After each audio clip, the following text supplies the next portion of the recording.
Morning माय dear student, तुमच्या सर्वांचं पुन्हा एका नवीन व्हिडिओ सेक्शन मध्ये स्वागत. Today we are going to discussing about the component of eukaryotic cell, specially the cell membrane. आपण सेल मेम्ब्रेनच्या संदर्भामध्ये आज चर्चा करणार आहोत.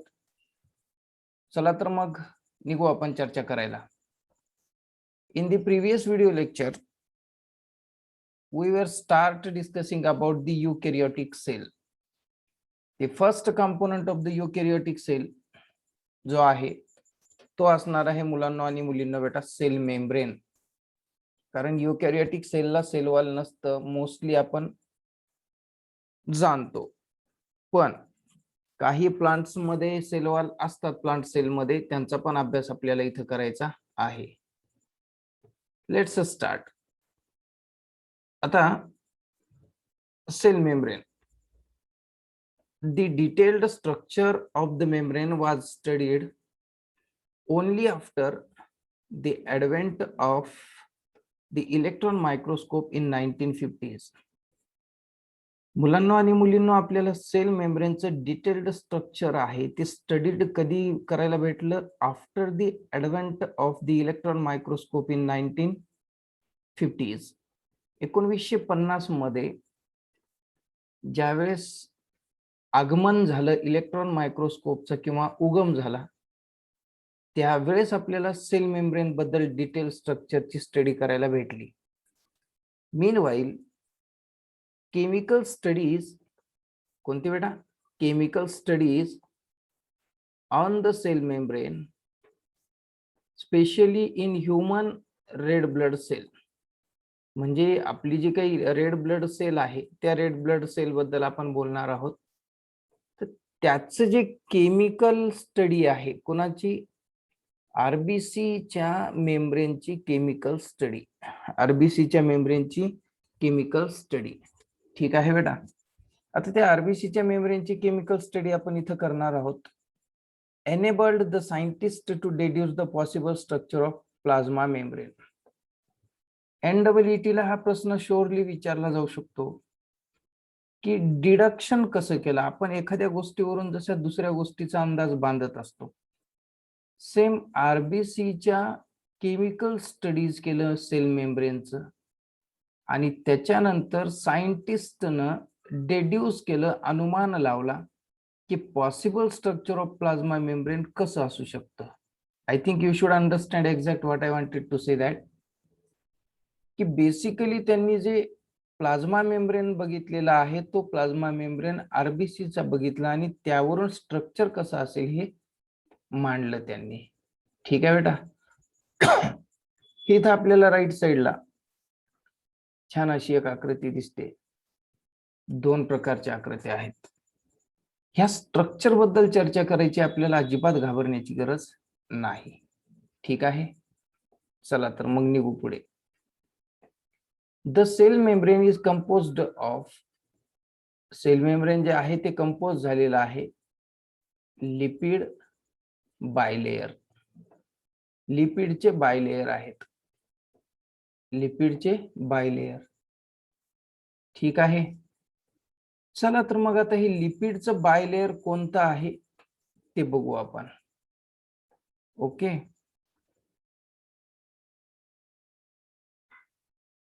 हे बघा इथं आकृती आहे, या आकृतीवर आपल्याला दिसून येईल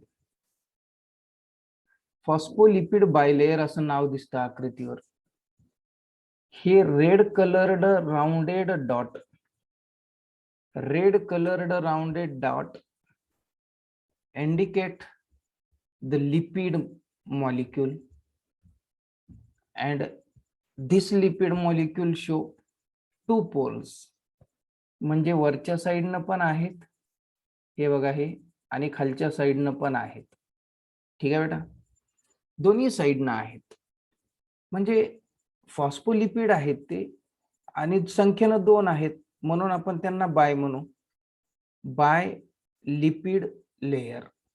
अलग लक्षामध्ये आपल्याला सांगायचे द फर्स्ट क्वेश्चन किंवा first sentence about the study of the plasma membrane is की plasma membrane is made up of bi lipid layer, आणि आकृतीमध्ये दिसते की बाय याने 2 आणि लिपिडचे 2 थर आहेत. ओके, चला पुढे. Also the lipid arranged within the membrane with the polar head and outer side and hydrophobic tail inner part. आता हे जे आहेत कोण, हे लिपिडची अरेंजमेंट कशी आहे? Lipids are arranged in the plasma membrane. Plasma membrane मध्ये लिपिडची अरेंजमेंट कशा पद्धतीची आहे ती मी तुम्हाला दाखवतो. इकडे बघा, एक्स्ट्रा सेल्युलर बाहेरचा भाग, इंट्रासेल्युलर सेलच्या आतला भाग. आतला म्हणजे सेल कडून असलेला आतमधून, आणि हा सेलच्या बाहेरचा. जशी एखादी भिंत असते, बाहेरची साईड आणि आतील साईड. ठीक आहे बेटा. तर बाहेरच्या साईडनं आणि आतील साईडनं काय आहे तर बघा, पोलार हेड आहेत. हे बघा, हे हायड्रोफिलिक हेड म्हणतो, यांना हेड म्हणलेला आहे बेटा. आणि स्मॉल फिंगर लाईक प्रोजेक्शन्स आहेत किंवा हेअर लाईक स्ट्रक्चर्स आहेत स्मॉल एकदम, त्यांना टेल म्हणलेलं आहे. म्हणजे आपण ज्यावेळेस लिपिडचा एक मॉलिक्यूल बघतो तर लिपिडच्या एका मॉलिक्यूलचं स्ट्रक्चर आम्हाला असं दाखवलंय की हेड आणि टेल. राउंडेड स्ट्रक्चर असणारा हेड रिजन आहे आणि जो काही थ्रेड लाईक स्ट्रक्चर आहे तो टेल रिजन आहे. आलं बेटा लक्षामध्ये? मग आता जे राउंडेड रिजन आहे ज्याला हेड रिजन म्हणतो तो वॉटर अट्रॅक्टिंग आहे, वॉटर लवर आहे. आणि हायड्रोफोबिक जो आहे तो हायड्रो आणि फोबिक. हायड्रो मीन्स वॉटर आणि फोबिक म्हणजे रिपेलंट, वॉटरला रिपेलंट करणारा. एक गोष्ट लक्षात घ्या बेटा, पहिल्यांदा सांगितलंय आपण की लिपिड बायलेयर आहेत. each lipid molecule consists of the two part.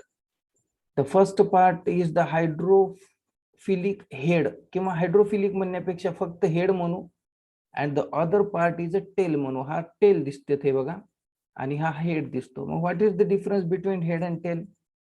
Head is a hydrophilic means it can attract the water molecule, and hydrophobic tail म्हणजे काय, हायड्रोफोबिक आहे, they could not attract, they can just repel the water molecule. Okay बेटा.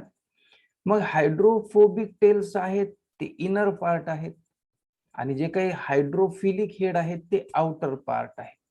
ठीक आहे, आता कळलं तुम्हाला? नक्कीच कळलं असेल. ह्यावरून एक गोष्ट लक्षात येते, this ensure that non-polar tail of the saturated hydrocarbon is protected from the aqueous environment. बघा, यावरून एक गोष्ट आपल्या सगळ्यांच्या लक्षात येते बेटा की नॉन पोलार टेल आहेत, नॉन पोलार टेल. ठीक आहे, पोलार म्हणजे त्यांना हेच नाही, ध्रुव नाहीत. This ensure that the non polar tail of the saturated hydrocarbon. आता सॅच्युरेटेड हायड्रोकार्बन कळते ना, तर जे हायड्रोजन ऍटम आहेत ते कार्बनला बॉन्ड म्हणजे बाउंड केलेले आहेत सिंगल बॉन्डनं. ठीक आहे ना, तर आपण त्यांना म्हणू की सॅच्युरेटेड हायड्रोकार्बन असे म्हणू. तर ते प्रोटेक्ट करतात बेटा ॲक्वस एन्व्हायरमेंटला. म्हणजे याचाच अर्थ जे काही लिक्विड मीडियम आहे ते लिक्विड मीडियम प्रोटेक्ट करायचं हे काम त्यांच्याकडे आहे. ठीक आहे, चला आता पुढे. त्यानंतर बेटा पुढे 6, the lipid component of the membrane mainly consists of phosphoglyceride. एक एक गोष्ट, एक एक लाईन, एक एक शब्द play very important role for the perspective of एनडब्ल्यूटी.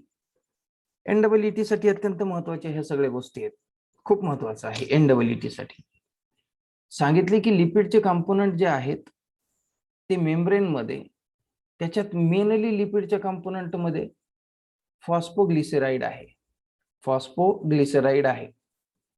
MCQ ला विचारलं गेलं की लिपिड कंपोनंट मध्ये मेम्ब्रेनच्या काय कन्सिस्ट असतं, तर आपलं उत्तर आहे फॉस्फोग्लिसराइड कन्सिस्ट असतात. The cell membrane also possess the protein आणि कार्बोहायड्रेट. सेल मेम्ब्रेन मध्ये प्रोटीन आणि कार्बोहायड्रेट दोन्ही पण आहेत. आपण ते जाऊन बघून येऊ. हे बघा बेटा, इथं आकृतीवर आपल्याला दिसतं की इथं कार्बोहायड्रेट, हे कार्बोहायड्रेट, लिपिड विथ कार्बोहायड्रेट ही आपल्याला ग्रीन स्मॉल मॉलिक्युल्स दिसतात. ते green coloured small molecules is a carbohydrate, lipid with the carbohydrates आहेत. And there is a protein channels. हे काय प्रोटीन आहेत हे बघा, peripheral membrane protein, integral membrane protein, त्यानंतर प्रोटीनचे चॅनल. म्हणजे एकंदरीत आता पहिल्यांदा सुरुवातीला आपण बोललो की त्याच्यामध्ये लिपिड आहेत, आणि दुसऱ्यांदा आता म्हणतोय की it also content carbohydrate as well as a protein. Protein आणि कार्बोहायड्रेट पण त्यांच्यामध्ये आहेत, आपल्याला ते सुद्धा लक्षात ठेवायचं आहे. ठीक आहे बेटा, पुढे जाऊ आपण. त्यानंतर cholesterol is a very rigid, hence help in the stability of the membrane structure at the high temperature. नक्कीच इथे एमसीक्यू होतो. जसं मी आपल्या सगळ्यांना बोललोय की ईच लाईन मध्ये एमसीक्यू होतात, ईच लाईन मध्ये एमसीक्यू होतो. आपल्याला त्या लेवलने त्याच्याकडे बघायचं आहे. काय लिहिले की why cholesterol present in the cell membrane, what is the role of the cholesterol in the cell membrane. आता बेसिकली असं सांगू आपण कन्सेप्ट क्लिअर होण्यासाठी की कोलेस्ट्रॉल जे नेचर आहे ते हार्ड नेचर आहे, म्हणजे रिजिड नेचर आहे. And that type of the substances when present in that particular membrane, then membrane also become a rigid. आणि दुसरी गोष्ट अशी आहे की this particular substance provide the stability to the membrane. मेम्ब्रेनच्या स्ट्रक्चरला स्टॅबिलिटी देतं आणि तेच हाय टेम्परेचर मध्ये प्रोटेक्ट होतं. ओके बेटा, हाय टेम्परेचर मध्ये त्याच गोष्टी महत्वाच्या असतात. म्हणजे हे कोण देतं? कोलेस्टेरॉल. आता याच्यात कोलेस्ट्रॉल नेमकं कुठे असतो काय बघायचं तर विद्यार्थ्यांनो हे बघा, कोलेस्टेरॉलचे इतर मॉलिक्युल्स दिसतात आपल्याला, आकृतीवर आहे. मी सुरुवातीला तुम्हाला दोन्ही प्रकारचे लिपिड बायलेयर दाखवले. हे बघा, फॉस्फोलिपिड बायलेयर आहेत. हायड्रोफोबिक आणि हायड्रोफिलिक टेल दाखवल्या. त्याच्यानंतर माय डिअर स्टुडंट आपल्याला कार्बोहायड्रेट दाखवलेले आहेत. कधी कधी कार्बोहायड्रेट जर प्रोटीनला अटॅच झाले तर त्यांना आपण कार्बोहायड्रेट ग्लायकोप्रोटीन असे म्हणू, आणि जर समजा तेच लिपिडला अटॅच असतील तर त्यांना ग्लायकोलिपिड म्हणू. Both type of such substances are present. म्हणजे मी टोटल गोष्टी फिगर सहित आपल्याला एक्सप्लेनेशन द्यायला लागलो म्हणून अजिबात चिंता नाही. ठीक आहे बेटा, हे कोलेस्ट्रॉल इथे दिसतात. त्यानंतर the ratio of protein and lipid is varies considerably in different cell type.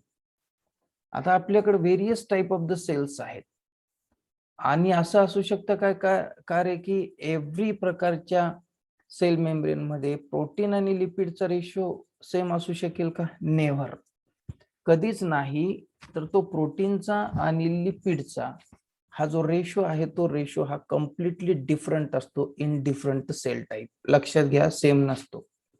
In human being the membrane of RBC, आता ह्युमन बिईंग मध्ये आरबीसीचं जे मेम्ब्रेन आहे त्या आरबीसीच्या मेम्ब्रेन मध्ये मुलांना आणि मुलींना 52% प्रोटीन आहेत आणि 40% लिपिड आहे आरबीसी मध्ये. तर आपल्याला हे लक्षात ठेवणं आहे आता एनडब्ल्यूटी साठी की किती टक्के प्रोटीन आणि किती टक्के लिपिड आहे. दुसरी गोष्ट, कोणत्या प्रकारच्या सेलचा अभ्यास केला होता, the type of the cell used for the study of plasma membrane. Okay, आमची कोण? आरबीसी. पुढे, phospholipid is the main component of the cell membrane. बेटा, सेलच्या मेम्ब्रेन मध्ये one of the most important and the main component काही असेल तर तो आहे फॉस्फोलिपिड. मी आताच थोड्या वेळापूर्वी तुम्हाला आकृतीवर दाखवण्याचा प्रयत्न केलेला. हे बघा, this is the phospholipid bilayer. म्हणजे असं म्हणायचं की one of the most important and the major component of the cell membrane जर कोणी असेल तर तो कोण आहे बेटा? तर तो आहे आपला phospholipid. It form the continuous structural frame. त्याचं काम काय? तर तो फ्रेम साचा तयार करून देतो, म्हणजे continue structural frame of the cell membrane. Cell मेम्ब्रेनचं स्ट्रक्चरल जे घटक आहे तो रचनात्मक घटक तयार करायचं काम त्याच्याकडे असतं. तर या ठिकाणी आता सांगितले की एक फ्रेम जे आहे, फ्रेम साचा, तर तो तयार करून देण्याचं काम किंवा कंटिन्यू ठेवण्याचं काम कुणाकडे आहे बेटा? तर ह्या फॉस्फोलिपिड कडे आहे. In the plasma membrane of the animal cell. Animal cell indicate, लक्षात घ्या बेटा, एनिमल सेल बद्दल बोलतोय. Cholesterol molecules present between the phospholipid molecule. बघू आता इथं कोलेस्ट्रॉलचे मॉलिक्यूल आपल्याला दिसतात का? हे बघा आकृतीमध्ये इथे दिसत आहेत. ठीक आहे बेटा, हे कोलेस्ट्रॉलचे मॉलिक्युल्स आहेत आणि हे फॉस्फोलिपिडच्या बाय मॉलिक्यूलच्या मध्ये प्रेझेंट आहेत बेटा ते. आणि त्यांचं काय काम आहे ते तर आपण अगोदरच सांगितलेलं आहे. ठीक आहे. The lipid molecule are amphipathic in nature, that is they have a polar and non polar end. हे जे लिपिड मॉलिक्यूल आहेत ना बेटा, आत्ताच थोड्या वेळापूर्वी मी तुम्हाला दाखवलं की हे बघा, हे लिपिड मॉलिक्यूल यांना पोलार आहेत, ते एम्फिएटिक आहेत. एम्फिएटिक इट मीन्स दॅट की त्यांना एक पोलार आहे. पोलार एंड आणि नॉन पोलार एंड असे दोन प्रकारची एंड आहेत. ठीक आहे. चलो, the membrane protein can be classified as integral protein आणि ऑर पेरिफेरल प्रोटीन. बघा बेटा, मेम्ब्रेन मध्ये काही प्रोटीन्स आहेत. मी इथं तुम्हाला आकृती सहित दाखवतो. हे बघा, peripheral membrane protein. Peripheral, peri आणि अवतीभोवती आजूबाजूला असणारे प्रोटीन जे मेम्ब्रेन मध्येच आहेत म्हणून मेम्ब्रेन प्रोटीन. आणि दुसरं आहे इंटिग्रल मेम्ब्रेन प्रोटीन, जे पूर्ण जेवढी जाडी आहे सेल मेम्ब्रेनच्या, त्या सेल मेम्ब्रेनच्या जाडी इतक्या लेंथचे असतात. ठीक आहे. तर त्यांना integral membrane protein, peripheral membrane protein असे दोन प्रकारचे मेम्ब्रेन प्रोटीन त्यात आहेत. ठीक आहे. These protein called as a protein iceberg in a sea of the lipid. आता इथे लिपिड जे आहे ना, तो maximum amount of the lipid आहे म्हणून त्यांना सी म्हणलं चाललंय, समुद्र म्हणायला लागले. आणि त्या समुद्रामध्ये मोठमोठे आइसबर्ग म्हणजे बेट आहेत, मोठमोठे पर्वत आहेत. कशाचे? प्रोटीनचे पर्वत लिपिडच्या समुद्रात आहेत असं चाललंय ते. लक्षात घ्या, हे बी एमसीक्यू साठी लक्षात घेणे गरजेचं. पुढे, peripheral protein lie on the surface of the membrane. आता मेम्ब्रेनचं सरफेस जे आहे तिथंच पेरिफेरल प्रोटीन असतात. सरफेसवर मेम्ब्रेन प्रोटीन असतात, सरफेसवर असतात, आतमध्ये नसतात. आकृतीत येऊन बघू. हे बघा, हे peripheral protein, they are just located on the surface of the protein, they are not too much buried. आतमध्ये रुतलेले नसतात त्या मेम्ब्रेन मध्ये. वरून सरफेस व पृष्ठभागावरच प्रेझेंट असणाऱ्या प्रोटीनला पेरिफेरल मेम्ब्रेन प्रोटीन असे म्हणायचं. ठीक आहे. वाईल इंटिग्रल प्रोटीन जे आहेत ते पार्शियली और totally buried in the membrane. बघू बेटा, आता ते काही जे आपले हे बघा इंटिग्रल प्रोटीन पार्शियली किंवा कम्प्लिटली बरीड म्हणजे ते पूर्णपणे रुतलेले आहेत. कशामध्ये? तर आपल्या प्लाझ्मा मेम्ब्रेन मध्ये किंवा सेल मेम्ब्रेन मध्ये. ठीक आहे बेटा, पुढे जाऊ. The membrane protein act as a antigen म्हणून काम करतात, एन्झाईम म्हणून काम करतात, कॅरियर म्हणून, रिसेप्टर म्हणून आणि परमिएज म्हणून म्हणजे एन्झाईम म्हणून सुद्धा. म्हणजे फॉर युअर काइंड इन्फॉर्मेशन की the membrane protein act as a antigen म्हणून, एन्झाईम म्हणून, कॅरियर म्हणून आणि रिसेप्टर परमिएज म्हणून सुद्धा कार्य करत असतात. ठीक आहे बेटा. त्यानंतर कॅरियर प्रोटीन कॅन बी युनिपोर्टर, सिम्पोर्टर आणि अँटीपोर्टर. आता हे तीन वेगवेगळ्या प्रकारचे पोर्टर आपल्याला दिसतात. तर ह्याच्यामध्ये मुलांना आणि मुलींना अँटीपोर्ट म्हणजे काय, की इथे काय करायचं की सिम्पोर्टर लिहिले तिथं. युनिपोर्टरचा अर्थ एक होतो की single species of the substrate असतात, त्या सिंगल सबस्ट्रेट ऑफ द स्पीसीजला ट्रान्सपोर्ट होऊ द्यायचं अक्रॉस द सेल मेम्ब्रेन, त्याला युनिपोर्टर. बेटा दुसरा आहे सिम्पोर्टर. सिम्पोर्टर म्हणजे काय? सिम्पोर्टर म्हणजे एक प्रकारचा तो प्रोटीनच आहे, इंटिग्रल मेम्ब्रेन प्रोटीन आहे, जो इन्व्हॉल्व करतो transport of the two different molecule in the same direction. बघा, म्हणजे सेम डायरेक्शन, एक तर सेलच्या मध्येच दोन्ही बी मॉलिक्यूल येणार डिफरंट मॉलिक्यूल, किंवा डिफरंट मॉलिक्यूल सेलच्या मधून बाहेर जाणार, जाण्याची किंवा येण्याची डायरेक्शन सेम आहे. When such type of the transportation takes place with the help of the integral protein, तर आम्ही म्हणायचं सिम्पोर्टर. आणि अँटीपोर्टर म्हणजे काय? One type of molecule came inside and other type of the molecule came goes outside. आउटसाइडला एक जातो वेगळ्या प्रकारचा आणि येतो एक मध्ये वेगळ्या प्रकारचा, तर ह्याला म्हणायचं अँटीपोर्टर. तर हे आहेत वेगवेगळ्या प्रकारचे. ठीक आहे बेटा, हे दिसत आहेत आपल्याला. युनिपोर्टर, एकाच प्रकारच्या मॉलिक्यूलला आतमधून बाहेरून आतमध्ये एंट्री द्यायची, एकाच प्रकारच्या मॉलिक्यूलला. चला दुसरं दिसतंय बेटा, इथं येल्लो डॉट दिसतात आणि हे रेड कलर्ड डॉट दिसतात, पर्पल. तर ते दोन्ही प्रकारचे मॉलिक्यूल आतमध्ये येताना दाखवतात. They are transported across the cell membrane in a same direction. दिसते बेटा इथे काय बाणाचा टोक, एरोचा टोक एका साइडला दिसतो, म्हणजे both type of molecules came inside, but both type means they do not have a same type. Some is indicated with the yellow color and other with the purple color. It means that दोन different molecule एकाच direction येतात. आणि इथं दिलेलं आहे अँटीपोर्ट मध्ये की कोणत्याही प्रकारचे मॉलिक्यूल एक आतमध्ये येऊ शकतो तर एक बाहेर जाऊ शकतो. ठीक आहे ना बेटा. तर ह्याला म्हणतात antiport. This type of movement ही टेक्स प्लेस झालेली आपल्याला दिसून येते. आता जायचंय फ्लुइड मोझॅइक मॉडेल कडे. काय नाही, जे आता जे थोड्या वेळापूर्वी चर्चा झाली तीच चर्चा थोडीशी रिपीट मध्ये. An improved model of the structure of the cell membrane was proposed by Singer आणि Nicolson.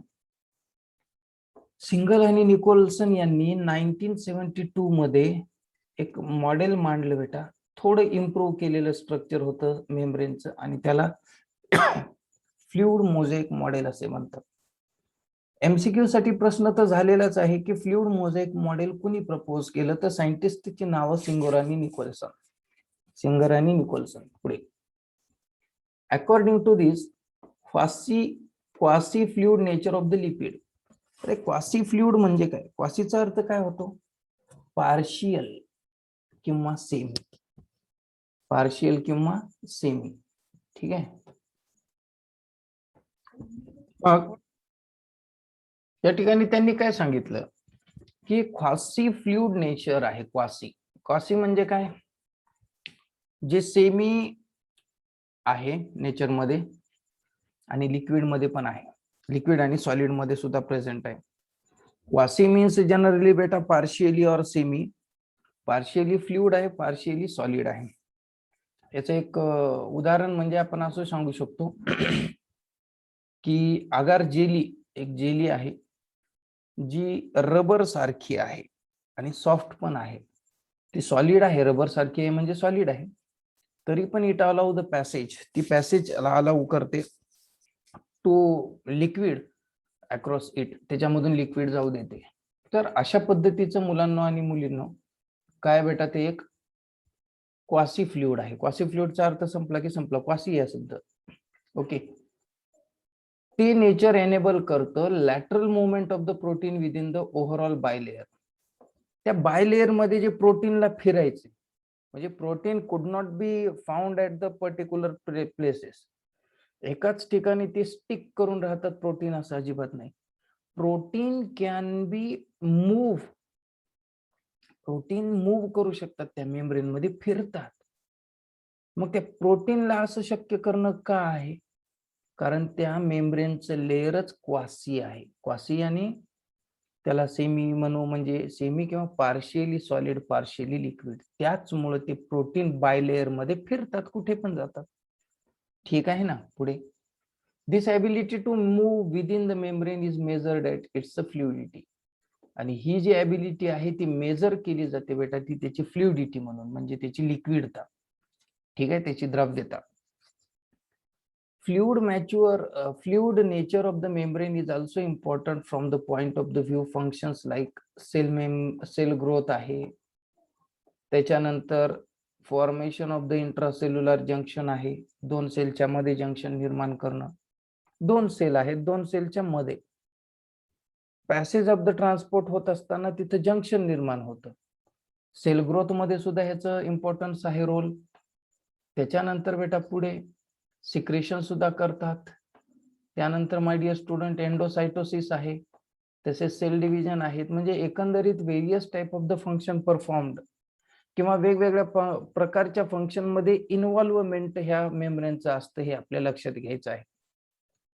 The important function of the plasma membrane are the transport of molecule across it. सगळ्यात महत्वाचं फंक्शन जर काही असेल मुलांना आणि मुलींना, तर वेगवेगळ्या प्रकारचे जे मॉलिक्युल्स आहेत ते मॉलिक्यूल त्याच्यातून ट्रान्सपोर्ट करणे. वहन करणे. तुम्हाला माहिती आहे ना, cell produces various type of, आता प्रोटीन सिंथेसिस सेल मध्ये होतं. मग that protein need to become outside the cell. त्या प्रोटीनच्या मध्ये तयार म्हणजे सेलच्या मध्ये तयार झालेल्या प्रोटीनला बाहेर यायचं. एन्झाईम त्यांनीच तयार केलेले असतात, हार्मोन त्यांनीच तयार केलेले असतात. वेगवेगळ्या प्रकारचे secretions are 24/7 produced by themselves. And these secretions need to be came out of the cell through the membrane. मग हेच काम जर कोणी करतं तर plasma membrane can help us किंवा help that molecule to goes out and came in. Okay बेटा, म्हणून ते ट्रान्सपोर्टेशन करणं महत्वाचं फंक्शन आहे. The membrane is selectively permeable. Selectively permeable म्हणजे काही निवडकच molecules, ions and atom can pass through it. निवडक, सिलेक्ट केलेलीच. To some molecule present on either side of it. दोन्ही side, whether it may be present inside or outside, no matter. पण काही सिलेक्टिव्हच असणारे molecules, atom and ion can pass through. Such type of the ability is considered as a selectively permeable. Permeable means the ability of transmission, ability of transport. Okay. Many molecule can move briefly across the cell membrane without any requirement of energy. बघा, खूप molecule असे आहेत की कुठल्याही एनर्जीचा use न करता they can move across the cell membrane. Cell membrane मधून move करतात आणि they do not require energy. त्यांना एनर्जी पाहिजे नाही. तर दॅट टाइप ऑफ ट्रान्सपोर्टला आपण पॅसिव्ह ट्रान्सपोर्ट असे म्हणू. साधं उदाहरण, आपण पायऱ्या चढून वरती जातोय गच्चीवर किंवा गच्चीवरून खाली येतोय, तर खाली येत असताना आपल्याला एनर्जीची गरज नाही. That type of the movement is passive movement. म्हणजे हायर कडून लोअर कडे चाललात, हायर कडून लोअर कडे, that type of movement is a passive transport. and that passive transport movement is takes place with the help of that membrane.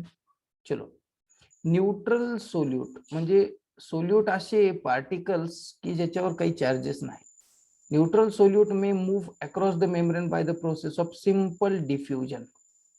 Diffusion means the transportation of किंवा movement of molecule असतील, ion असतील, atoms असतील, from the region of the higher concentration to the region of the lower concentration.